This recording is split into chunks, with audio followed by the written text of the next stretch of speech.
La entrevista del Telematutino 11, gente importante, a tratar temas importantes, comenzando la semana, el doctor José Miguel Gómez, quien es un destacado psiquiatra, pero es una persona de una cultura amplia, que escribe sobre muchísimos temas, ha publicado libros que son bestsellers. Yo quisiera que él siga analizando otros políticos. Él va a seguir, nos lo prometió aquí en el programa. Porque el de Balaguer fue realmente extraordinario. Sí. José Miguel, muchísimas gracias por aceptar la invitación. Yo gracias, agradecido por la invitación. Me gusta venir al programa. Qué bueno, doctor. Gracias. Y a nosotros nos gusta que usted venga. Bienvenido.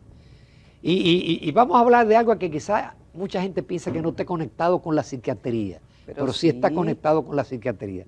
Fue un artículo de la semana pasada, porque hay otro hoy. El votante, la lealtad y la crisis de liderazgo. Tú ahí haces una radiografía de lo que pasó el 18 de febrero y el tema de la abstención y el tema de la desconexión de los liderazgos con el votante de hoy en día. Mira, el tema a mí me sugiere porque yo estoy leyendo mucho neurociencia. Neurociencia. Y en neurociencia hay un capítulo que le llaman neuropolítica, que es asociando los comportamientos sociales, el sistema de creencias de la gente. ¿Cómo piensa la gente? La tendencia de pensar de la gente en una época determinada y el cerebro cómo influye en eso. Entonces, en la neuropolítica, en el neuromarketing, en los algoritmos, los comportamientos sociales se estudian. Y en psiquiatría social, en psicología social, se estudia mucho la psicología del votante. Doctor, justamente en ese artículo que Ramón menciona, y la importancia que un psiquiatra estudioso como usted ve a los comportamientos sociales a través de la neurociencia. Usted dice ahí que el dinero no determina el comportamiento del votante, ni tampoco el poder ni el miedo.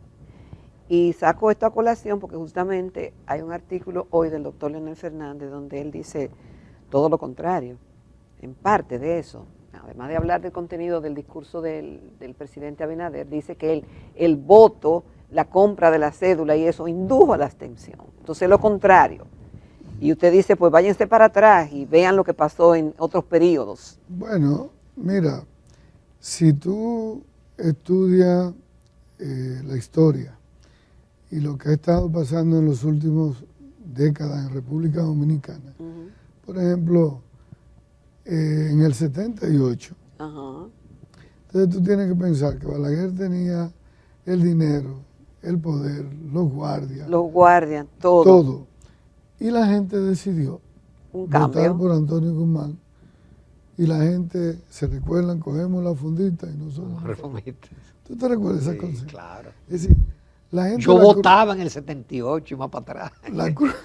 La cruzada de amor, todo lo que se dio, la intimidación, y el pueblo decidió. Bueno, pero en el 20 la gente decidió votar por Luis Abinader, y tú sabes los recursos que puso Danilo Medina y el PLD al servicio de Gonzalo, y todo lo que se dio y todo lo que se hizo. Y la gente decidió votar. Entonces yo pienso que esa mirada de Leonel Fernández como que distancia mucho de hacer un estudio bien discriminado del comportamiento del votante. Pero fíjate algo.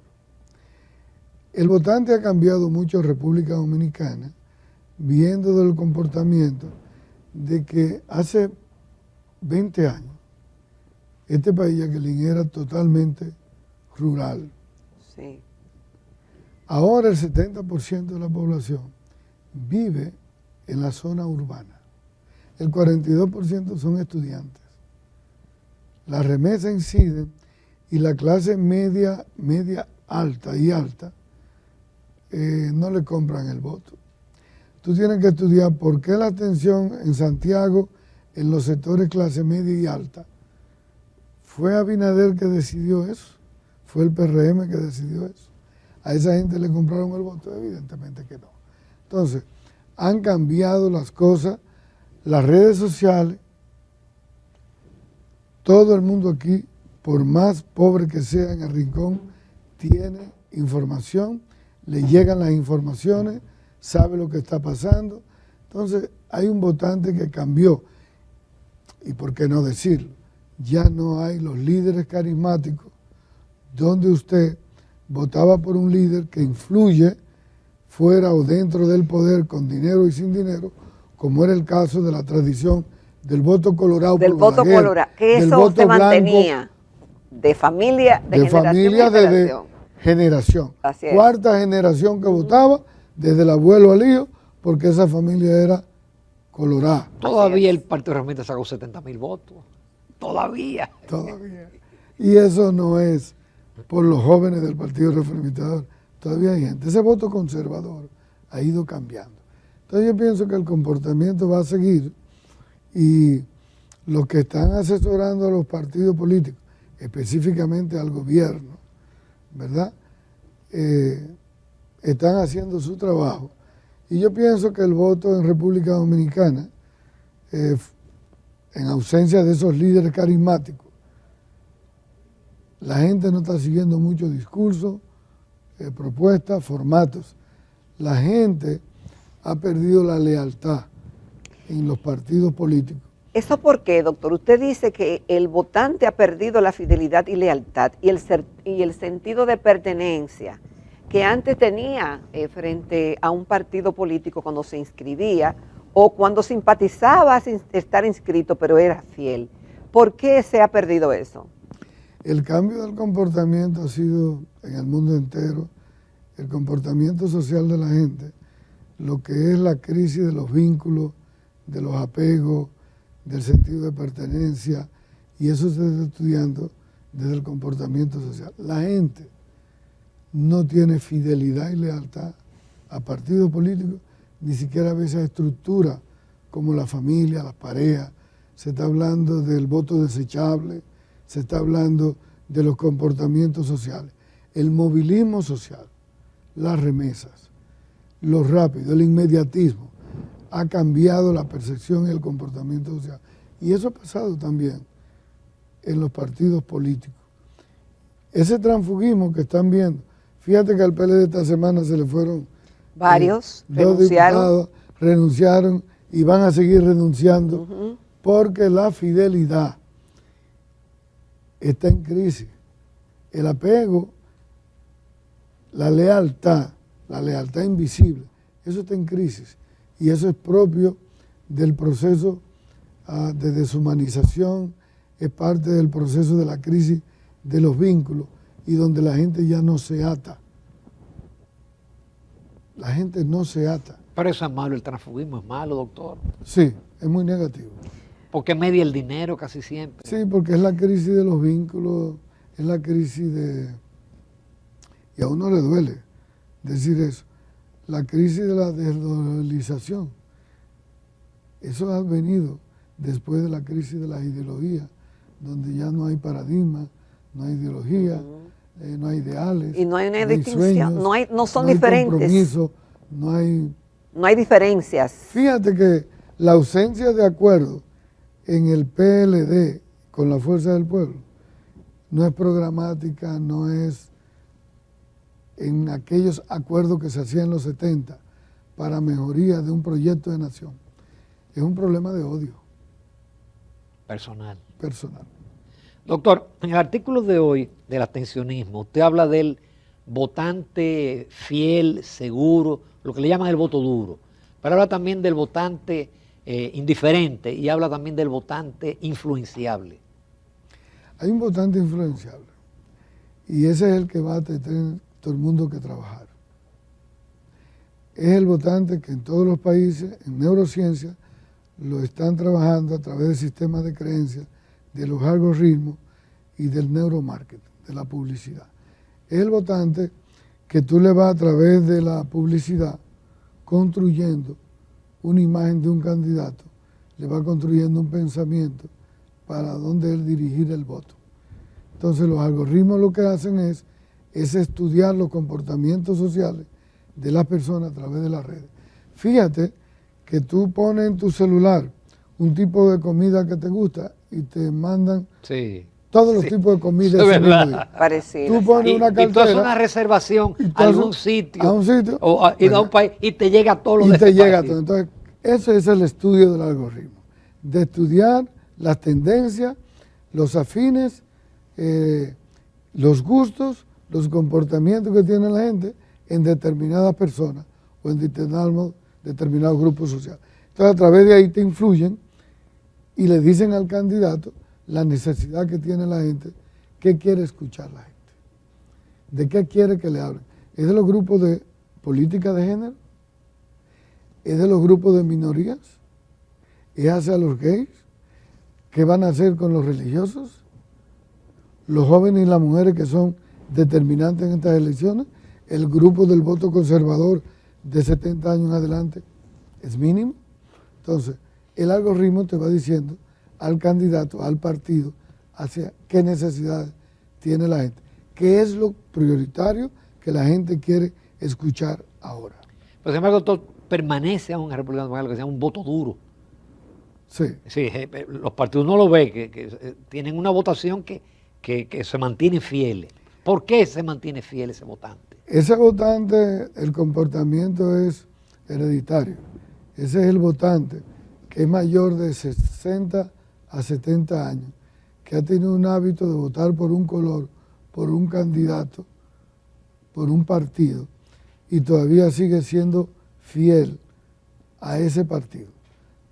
Todavía tú dices, bueno, ¿y cómo es posible que todavía hay gente PRDista? Y reformista. Y reformista, ¿verdad? Hay gente que sí, que es leal y que vota todavía por Peña y que vota por por el partido del Hacho, el partido de la Esperanza, con todo lo que ha cambiado eso, ¿verdad? Pero todavía esa votación de ese 70 votos que tú dices que apareció en el PRD, no es de Miguel Vargas. Miguel Vargas no tiene ningún tipo de nivel de contacto con la población, ni siquiera del discurso, ni de... Es por la reminiscencia de Peña. Correcto, ese es el voto duro. Doctor, vamos a una breve pausa, porque tenemos todavía muchos temas, y claro, temas de psiquiatría, porque el público siempre espera eso. Volvemos en unos minutos con el doctor José Miguel Gómez.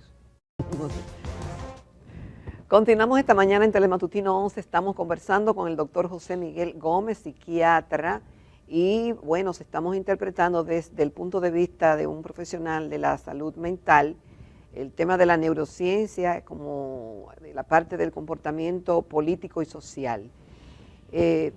Bueno, Ramón decía que teníamos que hablar de otros temas y justamente es cierto, la semana pasada fue una semana sangrienta en la República Dominicana, doctor, comenzando de lo último hasta lo más lejano, el asesinato en el fin de semana de 2 jóvenes evangélicos, humildes, que no era por el dinero, no era por lo que llevaban puesto, y los asesinan. Después el caso de la violación de la jovencita Paula, de 23 años, por 2 compañeros en una zona franca. Un militar de larga trayectoria, humilde, también fue asesinado. Y seguimos sacando el rosario, nos vamos más para atrás, sabemos que en todas las sociedades ocurren este tipo de cosas, pero eso no quiere decir que debemos ser indiferentes cuando ocurren estos hechos que consternan a la sociedad. Esos comportamientos aparentemente sin explicación, es decir, un asalto a gente humilde, no es la primera vez que se da y se lo llevan. ¿Qué es lo que está pasando? ¿Qué nos está pasando? ¿Cuál es la interpretación de un profesional de la conducta? ¿Cómo poder entender y mirar estos fenómenos? Mira, a mí me preocupa mucho porque hace tiempo que lo vengo diciendo, que hemos entrado a una cultura de violencia y estamos viendo la normalización de la violencia como una convivencia normal. Es decir, no solamente son esos crímenes por homicidio. No, hay mucho más. Es decir, fíjate la cantidad de niños abusados, fíjate la cantidad última de violencia de género, hasta cómo quemaron una mujer con gasolina la semana pasada. Toda la semana se registran entre 4 y 5 hechos violentos entre violencia de género y entre homicidio y la gran cantidad de violencia que se registra en el comportamiento social. Y la normalización de esa violencia es cuando una población pierde la capacidad de indignarse. Vamos a decir ahorita, pasan esas cosas y estamos hablando que toda la semana uno viene y otro tapa va. la otra cosa. Y hasta que no aparece un hecho en una persona trascendente de la sociedad y entonces salen las marchas y ya el proceso de indignación. Esa falta de capacidad, pérdida de la capacidad de asombro, indignación es preocupante, porque es una población que los indicadores nos están diciendo que va aumentando la normalización. Pero y entonces, de la violencia. ¿cuál debería ser la reacción de la población? Porque obviamente la gente se indigna, pero no pasa de ahí porque tampoco está en sus manos resolver eso. ¿O cuál debería ser la respuesta ciudadana diferente para no tener eso que usted dice, que esa normalización de esos fenómenos? La prevención, el Estado tiene que seguir invirtiendo más en políticas públicas. En los temas de campaña, fíjate que uno de los problemas es la inseguridad ciudadana. Sí. Como el número 2, primero costo de la vida. La y luego inseguridad ciudadana. La gente se siente vulnerable. La gente siente que vive en un país que cualquier día tú puedes ser víctima de una violencia social. La gente tiene temor de pararse en los semáforos después de las 11 de la noche. La gente tiene temor de coger carretera a determinadas horas. Sí. La gente ya no se para cuando ve la autoridad en la carretera. La gente tiene temor. Hay una paranoia social. El comportamiento social del dominicano ha cambiado. La solidaridad, el altruismo social ha cambiado. La gente, Jacqueline, no se detiene por un accidente auxiliar. ¿Y eso por qué? ¿Por qué ha cambiado ese patrón de conducta de los dominicanos y nos hemos convertido hoy en lo que estamos, en lo que somos? ¿Por qué y qué ha influido en ello? Esa inseguridad, esa violencia social. Sí, pero la motiva algo, obvio. Bueno. Puede ser la desigualdad, diría yo, no sé, pero...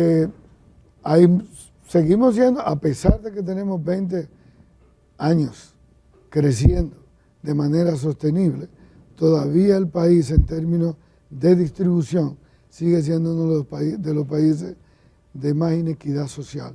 La brecha entre los que tienen mucho y los que tienen poco es muy grande en República Dominicana. Eso trae temas de exclusión social. Hay generaciones de 4 generaciones que todavía son pobres en República Dominicana. El abuelo era pobre, el hijo es pobre, la hija va a ser pobre y el nieto va a ser pobre. Y eso trae problemas. El otro está el microtráfico, la droga, por supuesto, eso cambió deja mucho, residuos sí. con eso, el desempleo entre jóvenes de edades tempranas, el abandono de la escuela, la familia rota, la gran cantidad de familias disfuncionales, la gente de los niños y los que trabajan y estudian, que deambulan por las calles, junto al microtráfico, y la presión social por el inmediatismo de querer tener cosas. En muchos jóvenes que no tienen la capacidad van a salir a hacer lo que se está haciendo. Eso es un programa de gobierno, doctores, todo eso que usted ha dicho y que es necesario y se ha analizado muchas veces. Ahora bien, como profesional de la conducta humana, ¿por dónde se debería comenzar? Porque son muchas cosas, requieren tiempo, requieren recursos y sobre todo la voluntad para hacerlas. Entonces, ¿qué de todo eso que usted mencionó le impacta más positivamente al ser humano para lograr una mejoría en estos puntos negativos que estamos destacando hoy? Mira, la política pública con la violencia ha fracasado en República Dominicana, de barrio seguro, todos los jefes de policía que anuncian programas, este mismo que tiene el presidente con la reforma, con la Policía Nacional. Todas esas cosas se caen porque se trabajan es sobre los efectos, no sobre las causas. Las causas que determinan, es decir, son represivas, no preventivas. no son preventivas. Las causas son sociales. La inversión, cuando tú inviertes en políticas sociales de mejoramiento, cuando tú le das la atención primaria, cuando tú mejoras la escuela, cuando tú mejoras la microempresa, cuando tú mejoras la inversión social en los barrios, el control de armas, el desmantelamiento de armas de fuego en los barrios, y tú pones mayor seguridad, tú disminuyes la tasa de violencia social. Pero cuando tú trabajas sobre los efectos y no las causas, tú vas a seguir teniendo los problemas sociales que se están dando en República Dominicana. Eso es por ese lado, ¿verdad? Sí. Individualmente yo estoy llamando a la población a tomar su medida de prevención. La medida de prevención que usted tiene que tomar con usted, también son importantes. Trate de no andar altas horas de la noche en la calle. Trate de no tener prendas visibles. Trate de si alguien de no ser ostentoso. Si alguien le va a quitar el reloj, entréguelo. Si lo chocan, no se hágase el detenga. tonto y el pendejo. Es decir, no comience a tener conflictividades sociales porque hay mucha irritabilidad social, para que haga su prevención desde el punto de vista individual. Si va a tomar carretera, salga temprano. Entonces, hay muchas cosas. Fíjate que la primera causa de muerte en jóvenes en República Dominicana son los accidentes de tránsito. Entonces tú dices, ¿cómo un país no ha podido regularizar lo que es muerte por accidente de tránsito? Doctor, yo tengo una pregunta de neuropolítica. Lo que entrevistamos a políticos, todos se sienten ganados, todos, independiente de lo que dicen las encuestas. ¿Realmente se trata de una pose teatral o realmente ellos están convencidos de eso? No, ellos saben que no están ganados. Los asesores y los marketing políticos, los publicistas les dicen, para tú poder mantener el estímulo de la campaña electoral, tú tienes que decir que tú vas a ganar para mantener el entusiasmo y mantener la influencia de las personas. Sin embargo, cuando tú dices que tú tienes 2 millones de votos y aparece que votaron 400, hay una diferencia muy grande. Entonces tú tienes que partir de una realidad también, conectar con la realidad. Cuando tú dices cosas que no son, la gente te va perdiendo la credibilidad. Y cuando tú pierdes la credibilidad social, el rechazo se va aumentando porque la gente no te ve creíble y eso es preocupante. Doctor, la violencia es una enfermedad. Es decir, una persona, hemos visto que hay mucha gente, una gran cantidad de dominicanos que ante cualquier cosa, por un turno, porque no le contestaron como él pensaba, e inmediatamente como tienen una mecha corta y es como un fuego, y hay gente que no se puede controlar. ¿Es la violencia una enfermedad? Los neurotransmisores están mal de una persona que es violenta. Aprendizaje social. Y eso cómo se controla. Es una cultura, es un aprendizaje social. Y la gente, no es un problema químico, ni es un problema. No es un problema químico cerebral. Es un problema cultural. Pero el cortisol lo tienen allá arriba todo el tiempo. Sí, porque fíjate lo que hay. Lo que existe en República Dominicana es un sistema de creencias distorsionado y limitante en esas personas que son violentas, donde en términos culturales nos educamos que cuando tenemos un conflicto lo vamos a resolver de forma violenta. Entonces es aprendido. Es aprendido. Fíjate y se puede desmontar. Y se puede desmontar. Se desmonta cuando tú mejoras la educación, cuando tú mejoras... Doctor, pero ocurre a veces en personas de clase media, con cierto nivel, que mata a un tipo por un parqueo. Pero cuando se da, ese tiene un trastorno del control de los impulsos, o tiene mal manejo de la ira, o tiene desregulaciones emocionales. Se ha visto.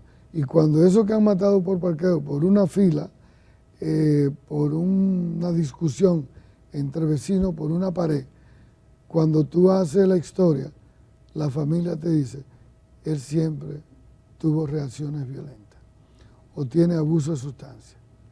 Son las dos explosiones inmediatas en una persona que tiene mal manejo de la ira.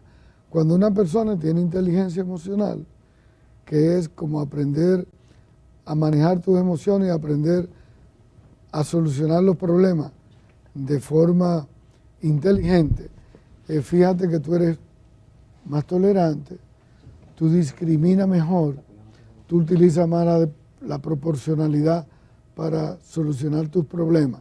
En República Dominicana, si la gente sigue saliendo con un machete, con un cuchillo, un carro, con un bate, con un tubo, con un revólver, no está saliendo a mediar conflictos. Está saliendo con un arma a defenderse y a agredir a alguien. Él dirá que para defenderse, por si acaso. Sí, dirá que me busca, me encuentra. Eso es peligroso. Pensar así es peligroso. le pelo el plátano a cualquiera. Son sistemas de creencia que tú te montas y que tú defiendes y que cuando tenga diferencia lo vas a resolver a través del conflicto. Cuando tú te desarrollas en un país o en una familia, en una escuela, con cultura del trátame bien. Cultura del trátame bien es no me dañe, no te dañe. Quien te ama, quien te quiere, no te daña. Entonces, pero en la escuela lo que eso estamos es viendo, diferente. doctor, es lo contrario, es decir, es violencia, principalmente Es violencia. en la escuela pública. Porque la escuela es una expresión de la sociedad, es una extensión de la sociedad.